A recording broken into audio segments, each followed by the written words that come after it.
It's the steam room. Yes. And you knew from the first note of that bass that it's a steam room. That distinctive theme song. All you loyal steamers know it well. You also know that you're listening to Charles Barkley and Ernie Johnson. And we're glad you're here. Yes. Hey, Happy New Year, Chuck. Happy New Okay. Hey, you know what's so cool, Ernie? Yes. I was out at dinner the other night. That is cool. Well, we went to dinner at Pasta Pusinella. Ooh, is that a good spot? And this lady comes Midtown Atlanta, by the way. Yes. Italian. Yep. Awesome. Go ahead. Let me just tell you something. You know, you never have any idea who's a law steamer. Mm-hmm. And this lady comes up. She said, I just want to say hello, and I'm a law steamer. And like, you just like, the woman, and she wasn't old. She was older, not like old. Not as old as you. No, she definitely wasn't as old as me, but she was like somewhere probably 30 to 40, somewhere in that range. It's not older. It just, you know, like, it wasn't like a teenager or somebody in college. And you're like, man, that's pretty cool that somebody. Did she have ideas for the show? No. Okay. No. She just wanted to tell you that she listened. Ideas for dinner. Okay. I always get the linguine and sausage. Oh, yeah. Yeah. That's good. Or That's a great spot. Yes. So hey, how are you? Everything I'm good, man. I'm gonna start off on. Man. No. This is something important. This is first of all. Yeah, this is first of all.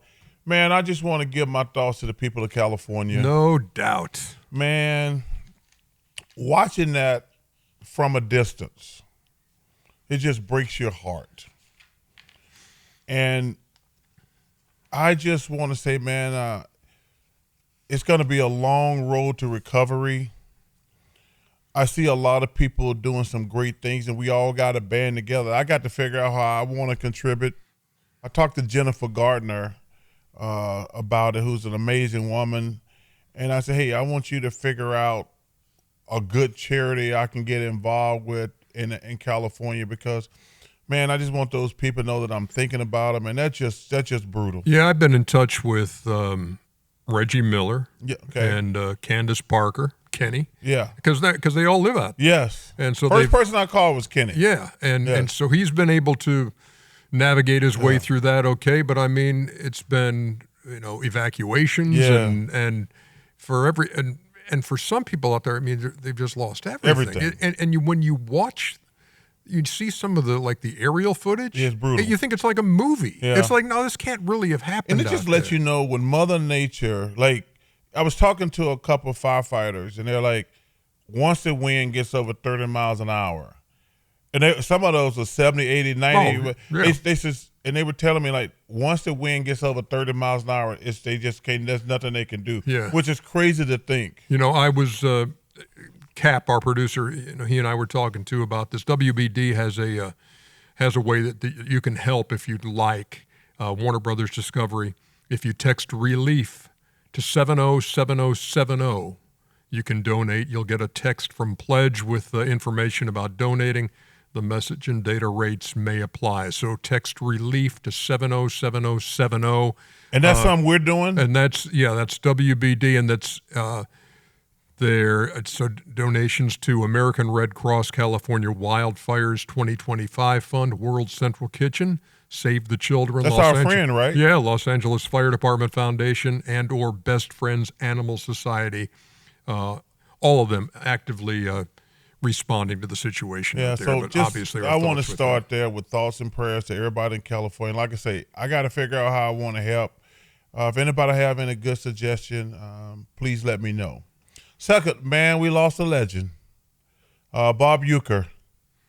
I got a text from B.A. Brian Anderson this morning, and saying that he had passed away.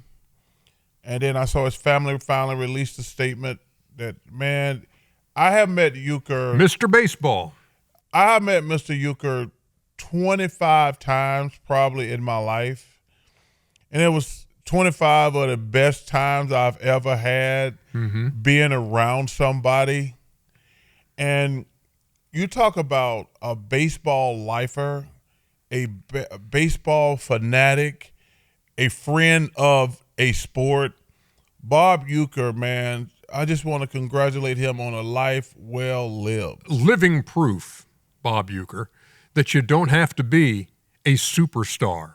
in this game to make a career of it. Yeah, he's a good player. I mean, you make it to the big leagues, you're a good player. Yes. But he was so self-deprecating, and he was on the Tonight Show with Johnny Carson all the time because he just told great stories about baseball. You know, whether it was, hey, best way to catch a knuckleball is wait till it gets to the backstop and stops rolling and pick it up and throw it back.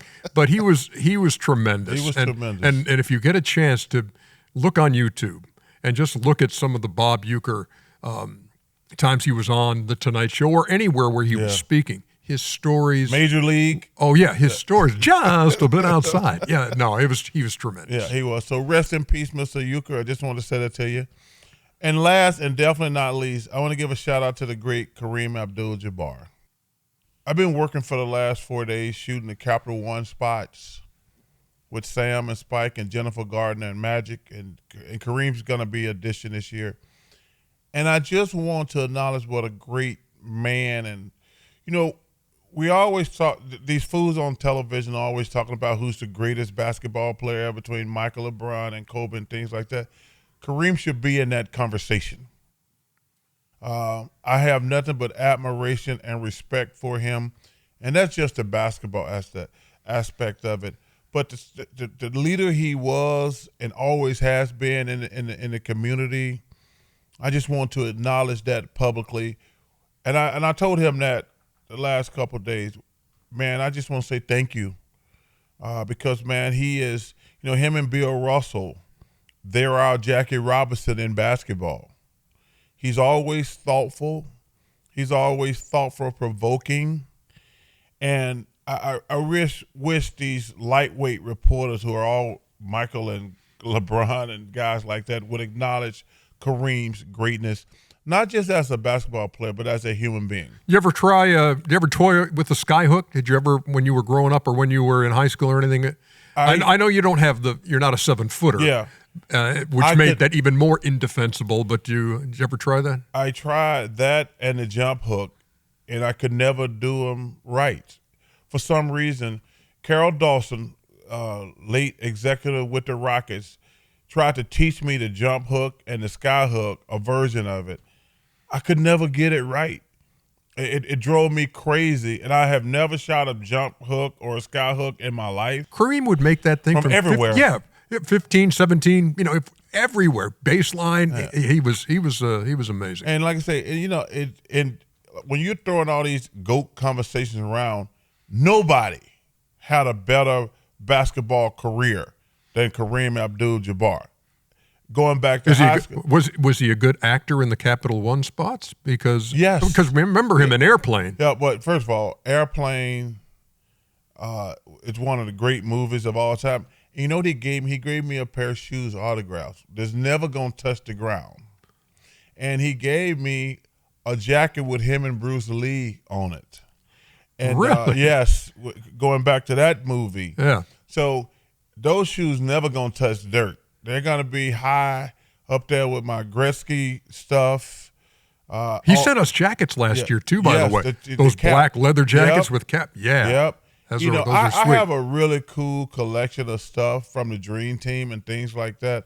This gonna go right up there. Some from Kareem. So, man, Cap, I just want to thank you for everything, and that's it for First of All, Ernie. Yeah. So you were talking about Cap, meaning Kareem, not Cap. Michael Kaplan, our producer. The only time legends. The only time I talk about Cap is when I see him. I don't think about him 1 iota when I don't see him. That's not nice. He thinks about you and the pod all the time. Listen, I don't think about Cap until I see him. He doesn't cross my mind. You know what we have today on the steam room? When we're talking about GOATs, we have the greatest football coach ever. Bill Belichick going to join us. I cannot wait. And I hear he's zooming us from recruiting. The recruiting trail. Yeah. Wow. There got to be some stories there. We probably could get the kid signed, too. If he says, hey, I'm going to zoom in with Ernie and Chuck, we could get the kid to sign right on the spot. And maybe we get a chunk of that NIL.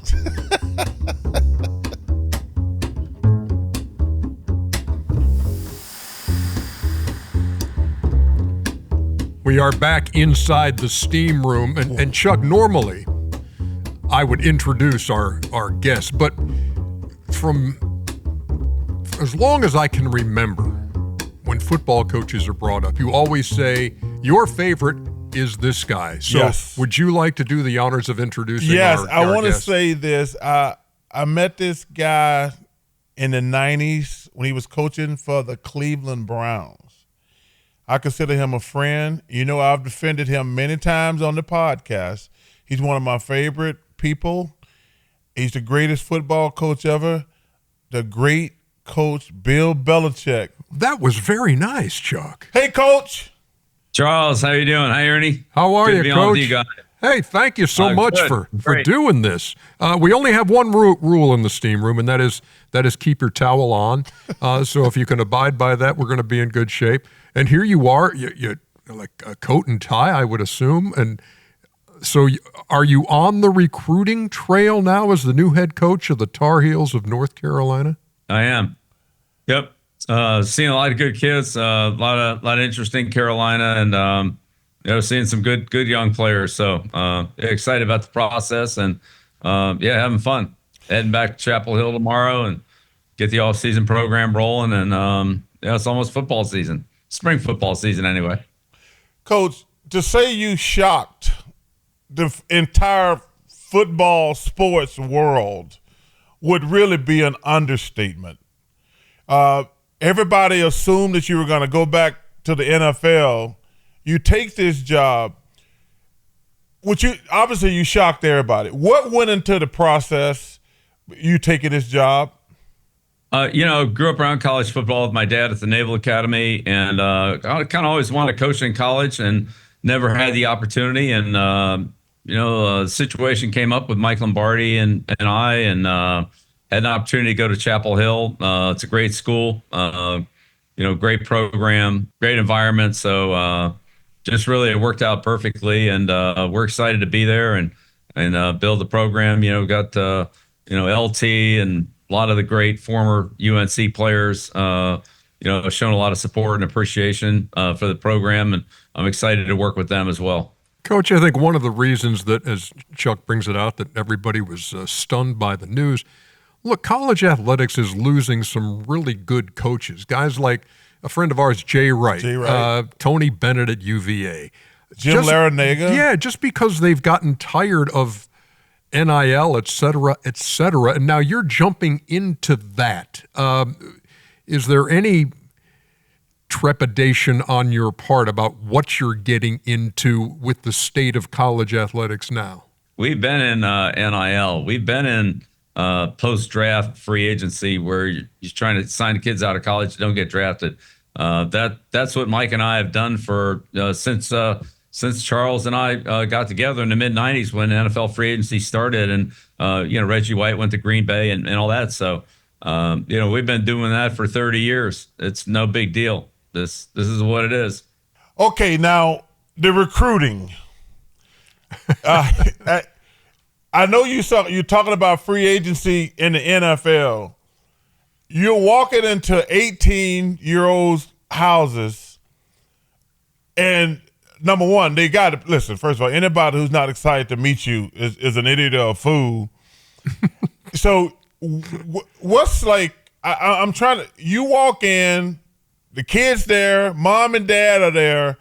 Does that get your juices flowing? Because you've never really done that part of it before. But did that kind of rejuvenate you as far as your energy level and excitement? Well, yeah, but Charles, that's kind of the way it was after the draft. The draft went 7 rounds, and then after the draft, you had the players that weren't drafted, and we had a lot of kids come from that pool. For 17 years in a row, we had undrafted players make our roster, even though we were, in the midst of winning championships and so forth. So, we're just selling our program, and it's a pro program. We'll develop the players professionally to play football, and if they're that leads them there, and if they're talented enough. Either way, we're developing pros, and we have my strength coach from New England, my chef from New England, coaches from pro football, and so we train and we prepare and do everything in a pro football program, and that's what that's going to translate to for the players, that they'll learn that, and they have enough talent to go into the NFL, they'll be ready to go. And if they go in another direction, which eventually all athletes do, you can't play forever, then they'll be trained to go into life and their chosen profession, learn again the things about leadership, discipline, and structure they need to perfect to be productive. So I saw you hired your son Steve as the DC, and you're keeping Freddie Kitchens as the OC. Where's the state of the rest of your staff? Working through it, but again, most everybody on the staff will be. We'll have people with NFL experience, but I've also hired a couple of coaches that have other experience, college, high school, and so forth. So it'll be a well-rounded group, and some of the strength people from the military background and so forth. So really, everybody's got a great professional, career that they've already had, but also we'll be able to train our players in the professional development that we'll have. And really, coming to Carolina is an investment for the student athlete in himself. That when he comes out, he'll be worth as much as possible to either NFL or to go into business because of the training and the background that he'll get there. So that's really what we're selling. That's what we're going to do. Bill, I went down a rabbit hole last night online as we were preparing for this, and because there are a million videos of you out there, and they're all labeled different things: the greatest moments from Bill Belichick, unforgettable moments, etc. So there's this great clip of you on the sidelines with Wes Welker, and he's not playing that night, but he's on the sidelines, and there's a great punt return, and then you reference, hey, could be a Wally Pipp situation here, as a punt returner. and you look at Wes Welker and say, do you know who Wally Pipp is? And Wes Welker just gives you this blank, no, I have no idea. And so do you worry that, look, at 72, that some of your references might be lost on 18, 19-year-olds, or going to have to brush up on that a little bit? Yeah, probably a little bit, yeah. Yeah, no, that was a funny moment. I thought I'd really made a good point, and Wes didn't know who it was. But then, I made him research it, and we found out that, he was replaced by Lou Gehrig, and that was, what a streak that was. I had another one of those moments too. Charles, you'd appreciate this. We had a bad day, and I went in there and I really ripped the team, and I just kind of went through them, and so everybody kind of, was walked out of there with the little, kind of mopey feeling. And so I kind of went around to the rooms and said, like, look, let's get over it. I'm just telling the truth. I'm not trying to make it personal. We just got to bounce back. And so I went in the quarterback room, and, I told those guys, it was Brady and Castle. And, I told them, I said, look, I just call it the way I see it. We had, we're not doing well right now. We got to get straightened out, and starts with you guys. Let's don't act like, this is the Baton Death March. Just, let's get our head up and put a smile on our face here and get back to work. And I said, you guys know what the Baton Death March was? And I kind of got three random answers that weren't even close. And I said, no, it's just the random death. This is the Baton Death March in the Philippines when, the Japanese took the island back and made the prisoners of war walk halfway across the island. And they looked at me like, I didn't know anything about that. Wow, that's something. It turns out that Castle's wife's grandfather was in that. And so No. It was a moment where they thought it happened in Germany, and somebody else thought it happened in, I don't know, somewhere else, and whatever.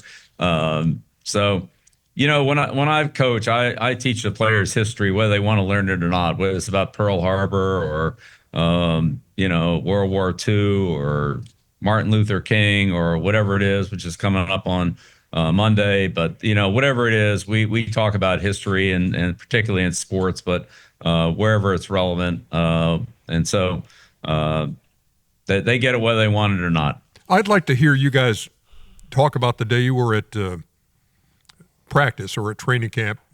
I guess it was a practice up there in New England. No, it was here. It was here in Atlanta. Oh, when you went and the Charles Barkley play? Yeah. So What? Well, so he had invited me. They were in Atlanta to play the Super Bowl. Yeah. And he invited me to practice. And let me tell you something. Tom Brady was so amazing in that practice. What I mean by that, we were standing there, was talking. It was me and Coach. This is not in the way that you normally talk about Brady. No, just a pretty man. Yeah. He's a pretty man. And you can't look him directly in the eye. You cannot make eye contact with Brady. Okay, you cannot. So we're standing there, me and Coach and Tom and Rob Gronkowski just talking. And Tom did the most interesting thing. I think Gronk had started to slow down a little bit. And Tom was like, we're going to win the Super Bowl, Chuck. I got the best tight end in the history of the game. And I had been watching the Patriots. I paid close attention to all his games. And I said, Gronk, he's starting to lose a little bit. He's starting to slow down. But Tom Brady was sitting there pumping him up so hard. I said, man, Gronk actually had one of the best games he had all year. But I was sitting there talking to Coach. I said, man, Gronk going to have a good game. And Bill says, Gronk's going to have a great game. And we just had – and Coach was telling me about Matthews Slater. He says, watch Slater there. He's the best special teams guy in the world right there. And I said, really? He said, I knew he was a good player because he had made the Pro Bowl. But he says, just watch Slater, how he practices. It was pretty cool. But how about this play that was called Charles Barkley, Coach? The Charles Barkley play was, when Gronkowski goes to the Hall of Fame, which he will, half of his yardage probably came on Charles Barkley. It was a play action pass. And we ran it almost in every game. Probably sometimes a couple times in the game, usually in key situations, where we faked the running play, we pulled a guard, and the linebackers, came forward on the fake. And Tom, as soon as he came off the fake, would just turn around and whip the ball. He turned his back to the defense. He just turned around and whipped the ball to Rob. And the linebackers were caught up in the line, and they just couldn't get back quick enough, and Rob would get in there behind him. And it was an unstoppable play. Even in practice, we couldn't hardly stop it because Rob was so big. He was always open. Even if he was covered, he was open. And Tom got rid of the ball so quickly that as soon as the fake was over, the linebackers just didn't have a chance to recover in zone coverage and man coverage. Rob would beat his guy across and would complete it. Why did you call it Charles Barkley? Because we're friends, Ernie. Why would we call it Charles Barkley? Because it was a play that worked. I'm going to ask you about two men in your life. I know they mean a great deal to you. Number one, I want to ask you about your dad, and then I want to ask you about Coach Saban. I know they both mean a lot to you. Can you put into words what your dad and Coach Saban mean to you? Oh, yeah. As an only child, my dad was, my hero. I looked up to him, obviously, and did everything he did. And, so he was a football coach, a scout at the Naval Academy for 50 years. And he very unselfishly went and scouted the next team that Navy was going to play. So he learned how to scout teams and watch and pick up tendencies and watch what the opponents did. And that he really taught me a lot about football, a lot about work ethic, and a lot about being a team player and being unselfish and doing whatever Navy asked him to do. And he worked with a lot of great people who I also learned from. Coach Saban, I met Nick at Navy when he coached with my dad. I knew him when I was at Ohio State as an assistant under Earl Bruce. And when I got the job at Cleveland, he was the first person I hired. He was the head coach at Toledo. And so we worked together for 4 years at the Browns. And I learned so much from Nick. Nick's a great coach. He knows all the schemes, all the X's and O's, all the techniques, from the nose tackle to the corners to the quarterbacks to, it just knew the game inside and out. Was a great motivator. He majored in psychology at Kent State and knows how to connect to people, knows how to motivate and figure out just how people work, what makes them tick and so forth. And then when he went to, LSU and Alabama, we had great relationships because I was in the NFL. The tough part for me with Nick was when he was at Miami. which was for 2 years. And, we're competing against each other twice a year. But, he gave us fits there. And he's just a great coach, not just motivation, X's and O's strategy, but putting an entire organization together and evaluating the people that make it tick. So love Coach Saban. Learned so much from being with him, both at Cleveland and then, our friendship through the years. We're both Croatian, so we've come up through the that upbringing, and those two guys have meant meant the world to me throughout my life. Who's holding the Lombardi Trophy at the end of the season, as we are full swing into the playoffs at this point? So, who you got winning the whole thing? Well, I mean, as always, these games can come down to a play or two, but I think in the AFC, the Buffalo-Baltimore game is a great game this weekend, and I personally think that the winner of that game will be the favorite to take the AFC from the Kansas City-Houston game, which I think everybody expects that to be Kansas City. But both Buffalo and Baltimore are really good teams. I feel like that is kind of maybe the AFC Championship game, although you can't ever count KC out. I mean, they've had a great run. On the other side, I think Philadelphia's got a really well-balanced team. They're good on defense. They can move the ball. They're explosive, and they got a good field goal kicker. So, I think it's Philadelphia and Detroit are the two best teams. But as we all know, it isn't about who the best teams are. It's who plays the best. And that's what's great about the playoffs is it's a one-game season, and a couple of turnovers, a couple of spectacular plays, which a lot of people on the field are capable of making, can change things in a hurry. So I really feel like in two of our Super Bowl wins, we didn't have the best team, but we played the best, and that's why we were champions. There were other years where I thought we had the best team, but we didn't play the best, and we weren't champions. So it's not who the best team is, it's who plays the best. And as a guy who went to 9 Super Bowls, won 6 of them. Damn. And you talk about players when you get to this stage and the lights get brighter and it's playoff time. Did you turn it up a notch as well, or are you always at the same level as a head coach in terms of preparation? Well, Ernie, we have kind of a sign on the wall there, and basically what it says is, we expect your highest performance every day. And whether it's a day of preparation or the AFC Championship game, when you walk through the doors there, when you walk through them at Gillette Stadium, that sign was there on every day. It was there in the off-season program. It was there in training camp, and it was there, like I said, for the AFC Championship game. So high performance was expected every day. So when we got to big games, we kind of felt like we just got to do what we do every day. Come in and give our best performance, or be prepared and give our best performance every single day. And that's what we worked for all year. And we trained in a way that was always a little bit harder than what we thought we were going to get in the game. So doing things like, having wet, soapy balls that were hard to handle, or making the defensive backs wear boxing gloves so they couldn't hold the receivers and things like that. So it always made it harder in practice than it was in the game. So when we got to the game, we never felt like, well, we've never done this before. It's a big challenge.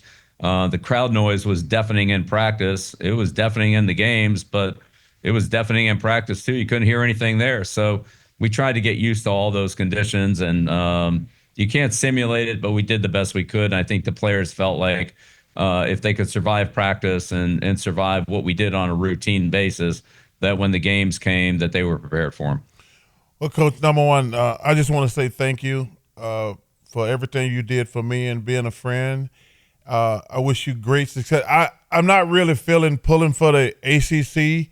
I gotta put. I'm an SEC diehard guy, but I've already said I gotta call you and get some UNC stuff. But and I'm gonna hate wearing it around. I can never wear it down. Then why do you want it? Because I got to support my guy. By getting free stuff? That's not supporting him. I'm okay. I'll get it from Kenny. How and you're about not, that? And you're not going to wear it. How is that support? I'm not going to wear it around Auburn. I can wear it in Arizona or somewhere like that. Coach, wear some on the steam room. I'll wear it on the steam room, Coach. Hey, I'll wear wear it a on the UNC hoodie. Yes. signed by Coach Belichick. I got you, Coach. And if you got two of those, I'll take one too.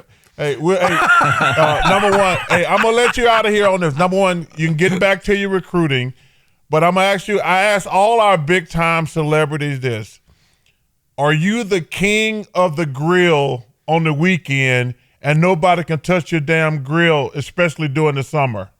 No, my son Steve is. He runs the grill. But hey, you guys look great in Carolina blue. Everybody looks good in Carolina blue. I'll send you some gear. We'll just have to wait and see how that looks. Yes. Bill Belichick, thank you so much. Can't thank you enough for doing this in the midst of a busy day on the recruiting trail, and best of luck to you on this new venture. And thanks for you know what? I think a lot of companies could use that same thing on the wall about expecting your highest performance every day. Yes. I appreciate that, and it's great talking to you. Well, thanks, Ernie. Thanks, Charles. Always good to talk to you guys. Love what you do, and appreciate your support and friendship, Charles. You're the best. All right, Coach. Thank you. Hey, have a great one. Thanks, Coach. Chuck and Ernie in the steam room. Come and join us in the steam room. Chuck and Ernie in the steam room. Leave your towel on in the steam room. Chuck and Ernie in the steam room. Chuck and Ernie in the steam room. Leave your towel on in the steam room. So what do you think Bill Belichick has to say when he goes into a kid's house to recruit him? Hey, I'm Bill Belichick. That's it. That's it, yeah. You think he wears the 6 rings? I mean, if you need two hands for Super Bowl ring. Be a little too much. A little too much. But how about that setting too? It looked like a high school. He's That looked like every high school gym in the country. Yeah, it did. That was fun. That was good. We always conclude the show, a couple of things. One of them being the Chuck's answering machine. I get excited to see where the calls are coming from. Yeah. 404 987-0330. You shook me up there for a second. I know. Threw you off. Yeah. Call number 1. Hello, world. This is Charles Barkley. Leave me a message. Hey, Chuck and Ernie. My name is Marshall, and I'm from the small town of Philomath, Oregon. I work in the forestry industry, so I'm outdoors most of the day, and I listen to the steam room every week while I'm at work. It's a dark, rainy day here today, and it got me thinking. Charles, if you didn't go into the NBA, and Ernie, if you didn't go into the field of broadcasting, what other career path would you have taken, or do you think you'd be successful at? And if Shaq and Kenny didn't get into the NBA, what do you think they'd do as a career? Thank you guys for always bringing joy and spreading positivity. Well, Kenny would be a crook. Kenny would be in jail at Rikers because Kenny has this New York thing where he's always looking for an angle. That doesn't mean he's a crook. He would have found it. He'd be a great marketing guy. He'd be scamming his way through life, and they would eventually catch him. Ernie, you know he always got an angle. It's a New York thing. Yeah, but it's like when you in L.A. That's just mean-spirited. It's mean-spirited on your part. The dude wants every time. But if he weren't working with our show, he'd be a crook. He'd be behind bars. You know he'd be looking for shortcuts to success. Okay, how about Shaq? Shaq would be a plumber, a big ugly plumber with you see in the crack of his ass because he's just a big old goofball. Okay. I mean, like me and you, we're gonna be successful. You know what I was gonna do? I was gonna be an English teacher and baseball coach. That's what I was going to do when I was in school. English teacher and baseball coach. High school. You know, I've been asked this question, my man. Thank you for being in the forestry, Marshall. Thank you for being in the forestry. Number one, it's always raining in Oregon. I've been there a million times for Nike. It's unless you go during the summer. Okay. It's beautiful during the summer because it's so green. It's weird there though because it doesn't get dark till like 11 o'clock at night. What would you be if you weren't? That was the question. I don't know the answer to that question. Well, so we spent 4.5 minutes answering a question in which you have no answer. I've never even, because I knew after my freshman year I was going to be in the NBA. Because my college coach, Roger Banks, said to me, son, do you know what you're doing? I said, what do you mean? He says, you're leading the SEC rebounding as a freshman. Yeah. And I said, Coach, everybody can get 10 rebounds a night. He says to me, he goes to get a newspaper. He pulls up the NBA stats. He says, son, there's 5 guys in the whole world averaging double. I said, what? He said, son, if you get 10 rebounds a night, you're going to make a lot of money. And I led to SEC in rebounding every year I was in college. But I never averaged more than 12 points. Yeah. But I knew I was going to go and get because I used to say to myself, a dead man can get 10 rebounds a night. So I don't know. I don't want to make up nothing. Don't make anything up. That's fine. Yeah, I'm too dumb to do anything else. There's the answer. Okay. Number 2. Hey guys, loyal steamer John here from beautiful British Columbia, Canada, home of the former Vancouver Grizzlies. My wife knows I'm a big Barkley fan, and growing up my room was covered with basketball posters. And right beside my bed was a full-size poster of Charles. He used to always fall asleep with you. My wife hates when I say that story. My question is, did you or Ernie have any legendary posters in your rooms growing up? Thanks, guys. Well, number one, posters in our rooms? Tell your wife to chill out. Number one, thank you for the kind words.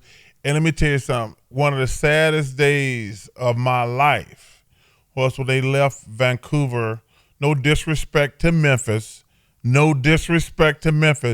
Vancouver is one of the great cities in the world. We love going to Vancouver just like we do going to Toronto. You know I'm a big Canadian guy. Toronto is my favorite city in the world, but Vancouver is amazing. And for them to move that team, it pissed us off so bad. I didn't have posters growing up because basketball, that's the thing about old people against young people. People now think basketball always came on 4 or 5 days a week. Like when we grew up, we got the one Sunday game, and that was it. So you really didn't get a chance to follow anybody. You got one game a week, and that was it. So I didn't have any posters growing up because I'm just too old. Yeah, I don't really recall very many. You know what? You're older than me. In my college dorm room, I had a poster of Steve Winwood. I did. Like the singer? Yeah, because I was a big Traffic fan back then. Wait, he was in a band called Traffic? Oh, come on. Steve Winwood was the lead singer of Now, how Traffic. would I know that? Because Traffic is legendary. No, they're not. And so is Steve Winwood. Steve Winwood is legendary. I didn't know he was okay. Yeah, get you a Traffic album. Yeah. He was bigger than Steve Winwood, wasn't he? What? He went solo.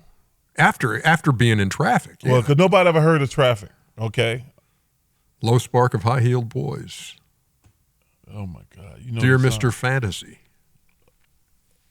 A lot of good when I Traffic thought you stuff. couldn't get any whiter after the bird feeder thing. I thought that's as white as you could get having a bird feeder. Blind Faith. He was also in Blind Faith, which was a great band. How old are you?